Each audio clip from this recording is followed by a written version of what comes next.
Subscribe to our channel and press the bell icon. अस्सलाम वालेकुम अज़ीज़ तलबा व तालिबात। सरदार खान इस यूट्यूब चैनल में आप तमाम का इस्तकबाल है। 12th साइकोलॉजी 12वीं नफ्सियात सबक नंबर 1 नफ्सियात एक साइंसी शोबा इल्म। इसके दूसरे हिस्से में आप तमाम का इस्तकबाल है। पार्ट 2 का मुकम्मल खुलासा देखेंगे। चलिए शुरुआत करते हैं। नफ्सियात में तहक़ीक़ के तरीक़े यानी रिसर्च मेथड्स इन साइकोलॉजी। सबसे पहला है तजुर्बाती तरीक़ा यानी एक्सपेरिमेंटल मेथड।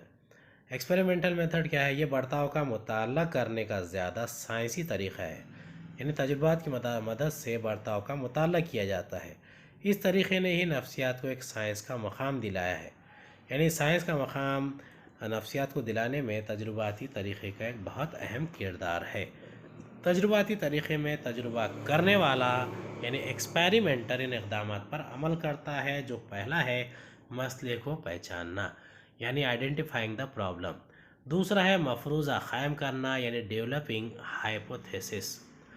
तीसरा है तजुर्बे के ज़रिए के लिए डिज़ाइन का इंतखाब और तजुर्बाती अमल को मियारी बनाना। चौथा है तजुर्बा करना और डेटा जमा करना। पाँचवा है डेटा का तज्ज़िया करना और छठा है नताइज अक्स करना। यानी 6 मराहिल है जो तजुर्बाती तरीक़े के ज़रिए हम किसी भी मरहले को नफ्सियाती तौर पर समझ सकते हैं, बर्ताव के अमल को समझ सकते हैं। अब तजुर्बाती तरीक़े की चंद अहम खसूसियात जो है उसकी वजाहत इस तरह की जाती है। पहला है तजुर्बाती तरीक़ा यानी एक्सपेरिमेंटल मेथड। ये डाटा जमा करने का एक बहुत ही मारूज़ी यानी ऑब्जेक्टिव ओरिएंटेड तरीक़ा है। दूसरा है इससे काबू करदा हालात में बिल्कुल दुरुस्त मुशाहिदे होते हैं। तीसरा तजुर्बाती तरीक़े से हम 2 या 2 से ज़ायद मुतग़य्यरात के माबैन इल्लत असर को मालूम कर सकती हैं। चौथा है तजुर्बाती तरीक़े से हासिल होने वाले नताइज काबिल तस्दीक़ होते हैं, यानी उसकी सदाक़त की नताइज को कबूल किया जा सकता है और उसकी तस्दीक़ की जा सकती है। अगला है सर्वे का तरीक़ा, सर्वे मेथड। अब सर्वे मेथड जो है सर्वे के तरीक़े की तारीफ़ यूँ बयान की जाती है। ये एक तहक़ीक़ी तरीक़ा है, यानी पहला जो था वो तजुर्बाती था, ये तहक़ीक़ी तरीक़ा है। एक मुतय्यना यानी प्री डिफाइंड ग्रुप के जवाब दहिंदगान यानी सैंपल से मालूमात और डेटा जमा करके इनको परखा जाता है। ये सर्वे सियासी राय या सारिफिन की तरजीहात वगैरह उन्वानात पर हो सकते हैं। अब सर्वे के तरीक़े में सबसे पहले क्वेश्चनर यानी सवालनामे पेश किए जाते हैं। उसके बाद फ़हरिस्त जांच यानी चेकलिस्ट बनाई जाती है। उसके बाद दर्जा पैमाई यानी रेटिंग स्केल्स बनाई जाती है। उसके बाद अफराद की फ़हरिस्त यानी इन्वेंट्रीज़ होती है और इंटरव्यूज़ हासिल किए जाते हैं, उसका इस्तेमाल किया जाता है। यानी इसके अलग अलग 5 चीज़ें हैं। पहला सवालनामा, दूसरा फ़हरिस्त जांच, तीसरा दर्जा पैमाई, चौथा अफराद की फ़हरिस्त और पाँचवा इंटरव्यू। अब इन तमाम चीज़ों के लिए क्या ये दरकार मालूमात को जमा करते हैं। ज़्यादातर सर्वे का तरीक़ा समाजी माहिरीन नफ्सियात और तालीमी माहिरीन नफ्सियात इस्तेमाल करते हैं। सर्वे का तरीक़ा मालूमात जमा करने का एक किफ़ायत शुआराना और मौसर तरीक़ा है। ईमेल, टेलीफ़ोन कॉल या बराह रास्त राब्ते या गुफ्त शनीद से भी जवाब दहिंदा से डाटा जमा करके सर्वे किया जाता है। अगला है मुशाहिदाती तरीक़ा यानी ऑब्ज़र्वेशन मेथड। ये एक तहक़ीक़ी तरीक़ा है जिसमें तजुर्बात नहीं किए जा सकते, वहाँ ये तरीक़ा बहुत कारआमद होता है। इस तरीक़े में फ़ितरी अंदाज में या लेबॉर्ट्री तजुर्बागाह में बर्ताव का मुशाहिदा किया जाता है। मुशाहिदे को एक फ़ितरी नज़्म भी कहा जाता है। फ़ितरी नज़्म यानी एक नेचुरल मेथड।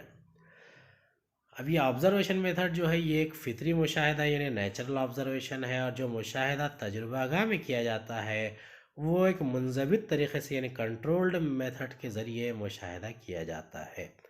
मुशाहिदाती तरीक़ा ज़्यादातर तिफ़्ल माहिरीन नफ्सियात, मुअल्लिज माहिरीन नफ्सियात और समाजी माहिरीन नफ्सियात इस्तेमाल करते हैं। मुशाहिदाती तरीक़ा एक साइंसी तरीक़ा है। जब इसे किसी मख़सूस मकसद की तहक़ीक़ के लिए किया जाता है तो ये बहुत कारआमद होता है। इसे एक मंसूबा बंद तरीक़े से किया जाता है, यानी मुशाहिदाती तरीक़ा करने के लिए ये सबसे बेहतरीन और साइंसी तरीक़ा है। इसे मंसूबा बंद तरीक़े से करना ज़रूरी है। अगला है केस स्टडी तरीक़ा यानी मुताल्ला मालूमात, केस स्टडी मेथड। ये एक माहियती कैफियत यानी क्वालिटेटिव तहक़ीक़ी तरीक़ा है। इस तरीक़े का इस्तेमाल ज़्यादातर नफ्सियाती मुअल्लिज करते हैं। सिगमंड फ्रॉइड और जैन पैगेट दो मशहूर व मारूफ माहिरीन नफ्सियात ने इस तरीक़े का भरपूर इस्तेमाल किया है। केस स्टडी तरीक़ा किसी फ़र्द, किसी ग्रुप या किसी वाक़े के अंदर झांकने, इन डेप्थ लुक का एक तरीक़ा है। केस स्टडी तरीक़े को एक साइंसी तरीक़ा भी समझा जाता है। देखिए, गुज़िश्ता की तरह ये भी एक साइंसी तरीक़ा है, क्योंकि ये तरीक़ा भरपूर बयानी यानी डेस्क्रिप्टिव मालूमात देता है। इसका मज़ीद मुताला करने के लिए मफरूज़ात भी तजवीज़ करता है। जैसा कि मुशाहिदाती तरीक़ा था, वैसा ही केस स्टडी मेथड यानी मुतालाती तरीक़ा या तहक़ीक़ी तरीक़ा भी एक डेस्क्रिप्टिव तरीक़ा है। केस स्टडी तरीक़े में मुहक़्क़िक़ किसी मख़सूस फ़र्द केस के बारे में इसके अहल खाना, वालिदैन, हम उम्र दोस्त, असातिज़ा और साथियों से मालूमात यकजा करता है और इस फ़र्द केस की हालिया नफ्सियाती अमली फ़ालियत फंक्शनिंग को जांचता और परखता है। मुहक़्क़िक़ केस स्टडी तरीक़े का इस्तेमाल करते हुए दूसरी टेक्निक मसलन मुशाहिदा, इंटरव्यू और नफ्सियाती जांच टेस्ट वगैरह का इस्तेमाल करता है और इस तरह इस मखसूस फ़र्द के बारे में मालूमात हासिल करता है। अगला है इर्तिबाती तरीक़ा यानी को रिलेशन स्टडीज़। चंद साइंसी उलूम ऐसे हैं जिनमें शुमारियाती तरीक़े हैं, बाहमी ताल्लुक़ बताने के लिए इस्तेमाल किया जाता है ताकि इससे मुतग़य्यरात के ताल्लुक़ को समझ सके। इसे इर्तिबाती उलूम मुताल्ला उलूम भी कहते हैं। बाहमी ताल्लुक़ एक शुमारियाती आला होता है जिसका इस्तेमाल दो या दो से ज़्यादा मुतग़य्यरात के ताल्लुक़ की पैमाइश करने के लिए किया जाता है। अगर किसी एक मुतग़य्यरा में तब्दीली होती है और इसी के साथ ही साथ दूसरे मुतग़य्यरा में भी तब्दीली हो, तो इन दोनों मुतग़य्यरात में बाहमी ताल्लुक़ होता है और इस बाहमी इन्हिसार इंटरडिपेंडेंस को बाहमी ताल्लुक़ कहा जाता है। यानी इर्तिबाती तरीक़ा ये बाहमी ताल्लुक़ का एक शुमारियाती आला है। अब दो मुतग़य्यरों की वुसात को बाहमी ताल्लुक़ के अददी स्तर यानी कोएफ़िशिएंट के दरमियान नापा जाता है यानी इसकी पैमाइश की जाती है। ये बाहमी ताल्लुक़ का अददी स्तर हमेशा -1.00 से +1.00 के दरमियान होता है। प्लस या माइनस की अलामत इस ताल्लुक़ की शिद्दत ताकत को ज़ाहिर करती है।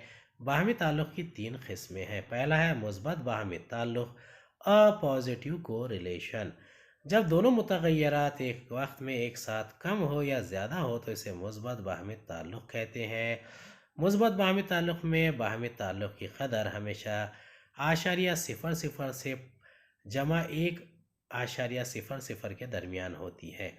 मिसाल है आज़माइशी मश्क, जिसमें रिहर्सल की करवाई जाती है। अब आज़माइशी मश्क की तादाद और बाज़याफ्त के नंबरात यानी रिकॉल स्कोर को नापा जाता है और उसके साथ ही मुस्बत बाहमी ताल्लुक़ को हासिल भी किया जाता है। दूसरा है मनफी बाहमी ताल्लुक़, अ निगेटिव को रिलेशन। जब एक मुतग़य्यर में इजाफ़ा और दूसरे मुतग़य्यर में कमी हो तो इसे मनफी बाहमी ताल्लुक़ कहते हैं। इस बाहमी ताल्लुक़ की कदर *00 से -1.00 के दरमियान पाई जाती है। मिसाल जिस्मानी वर्जिश और जिस्म में चर्बी की मिक़दार। तीसरा है सिफ़र बाहमी ताल्लुक़, अ ज़ीरो को रिलेशन।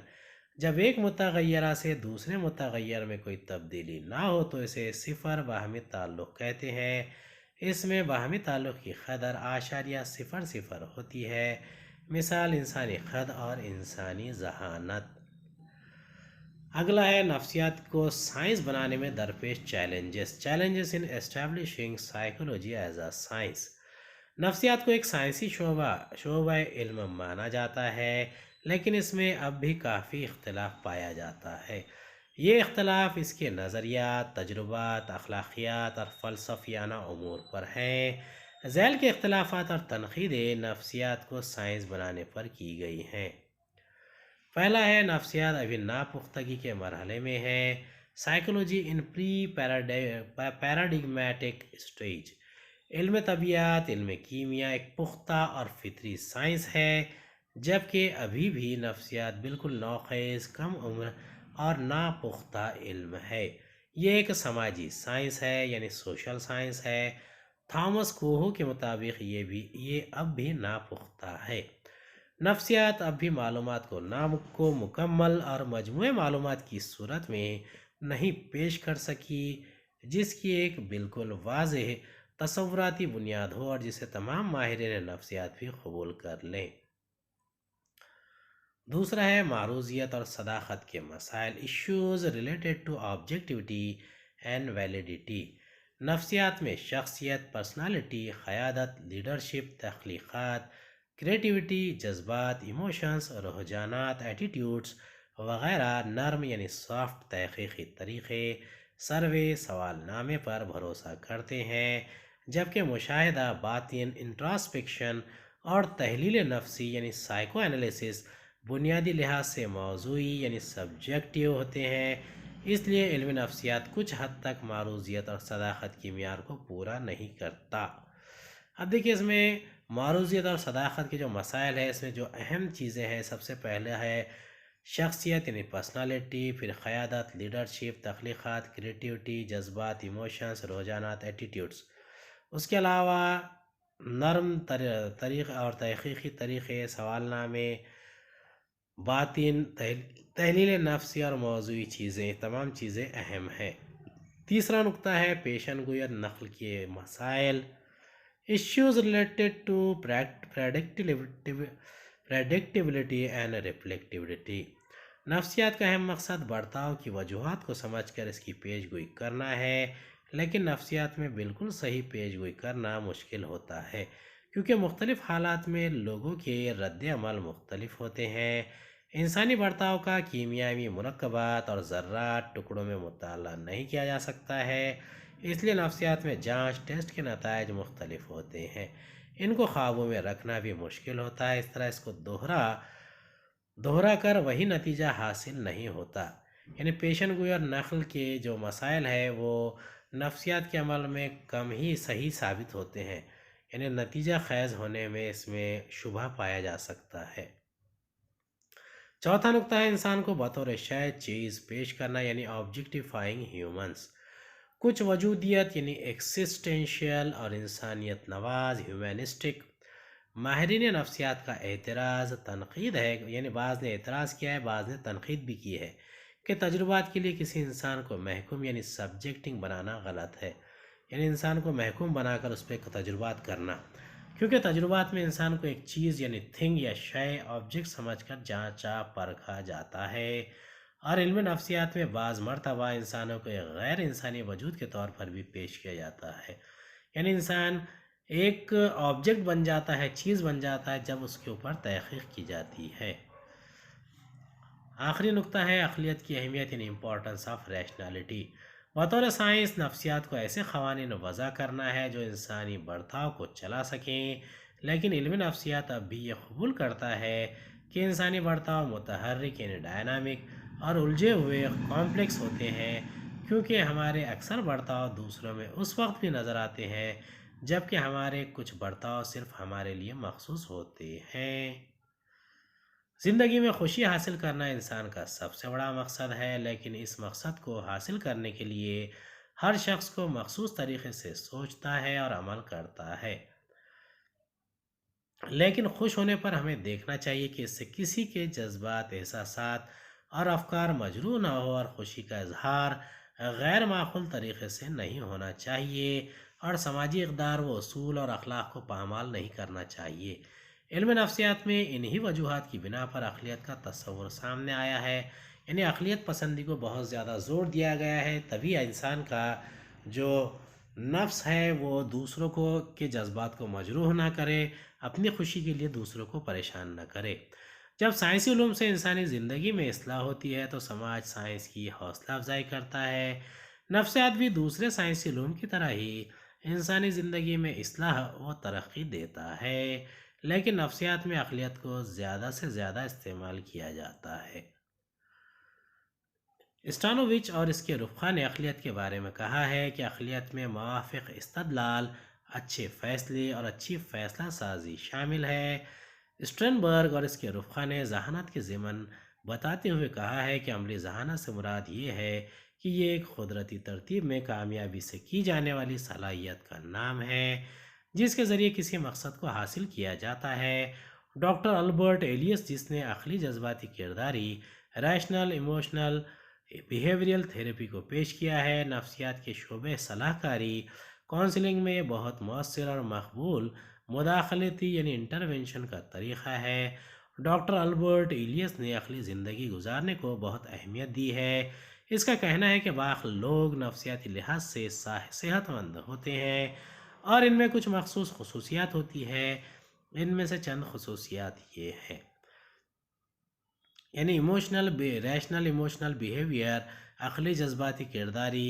ये काउंसलिंग और इंटरवेंशन के ज़रिए इस तरीक़े को डॉक्टर अल्बर्ट एलियस ने तहक़ीक़ करने के बाद चंद खसूसियात यहाँ पर पेश की है। पहला है ज़ाती मफाद और समाजी मफादात की समझ, understanding of self interest and social interest. अक़ली व जज्बाती किरदार थेरेपी का ये नारा है कि ज़ाती मफादात का तहफ़्फ़ुज़ और दूसरों के मफादात को भी जानो और समझो। अक्लमंद शख्स जानता है कि ख़ुद को आगे बढ़ाना क्या है और किस तरह आगे बढ़ेंगे।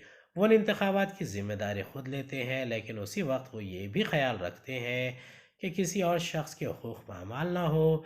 वो समाज की वक़ा का भी ख्याल रखते हैं क्योंकि वो इसी समाज में रहते हैं। दूसरा है ज़ाती रहनुमाई, सेल्फ़ डायरेक्शन। अक्लमंद शख्स अपनी ज़िंदगी की तमाम बुनियादी ज़िम्मेदारियों को ख़ुद पूरा करता है। वो दूसरों से ज़्यादा मदद या देखभाल परवरिश करने का मुतालबा क़तई नहीं करता। अब देखिए, अक़ली और जज्बाती किरदार की थेरेपी का जो नारा है, यानी ज़ाती मफाद और समाजी मफादात दोनों का ख्याल रखना और ज़ाती मफाद पर समाजी मफाद को तरजीह देना ज़रूरी है। उसके अलावा ज़ाती रहनुमाई जो है अक्लमंद शख्स को ज़िंदगी के तमाम अफकार से आशना करती है और उसे ख़ुद मुक्तफ़ी बनाती है। तीसरा है रवादारी यानी टॉलरेंस। अक्लमंद बहुत रवादार होता है। रवादार वो शख्स होता है जो दूसरों के बर्ताव और अक़ायद को खुश दिली से मान लेता है, हालांकि वो बर्ताव व अक़ायद इसके मुताबिक नहीं होते हैं। इसी तरह अक्लमंद शख्स ख़ुद को और दूसरों के सही या गलत होने को कबूल कर लेता है। चौथा नुक्ता है मुलायमत यानी फ्लेक्सिबिलिटी। अक्लमंद लोग सेहतमंद होते हैं। वो लोग अपने फ़िक्र और बर्ताव में नरमी, लचक और मुलायमत रखते हैं और गैर मुतासिब होते हैं। पांचवा है खुद कबूलियत और जवाबदही यानी self acceptance and self responsibility. अक्लमंद अफराद गैर मशरूत होते हैं। वो ख़ुद का कोई पैमाना दर्जा नहीं बताते हैं। ये लोग अपने अफकार, अक़ायद और एहसासात और बर्ताव की तमाम ज़िम्मेदारियाँ ख़ुद कबूल करते हैं। डॉक्टर अल्बर्ट इलियस के मुताबिक अक़लियत एक शख्सी फ़लसफ़ा है जो एक फ़र्द को बहुत से मक़ासिद को हासिल करने और ज़िंदगी में खुश रहने में मदद देता है। एक खुशबाश शख्स होने के लिए एक फ़र्द को बाअक़ल यानी रैशनल होना चाहिए। इसी बात को वाज़ेह किया गया है। इन्हें ख़ुद कबूलत और जवाबदेही यानी सेल्फ़ रिस्पॉन्सिबिलिटी और एक्सेप्टेंस ये अक्लमंद अफराद को गैर मशरूत कर देते हैं। अब उसका ख़ुद का पैमाना कुछ नहीं है, लेकिन वो अपने फ़लसफ़े को दोहराते हुए अपने आप को रैशनल रखने की कोशिश करता है, बाअक़ल रखने की कोशिश करता है। उम्मीद है आपको हमारा वीडियो पसंद आया होगा। अगले वीडियो में दोबारा मुलाकात होगी। खुदा हाफिज़।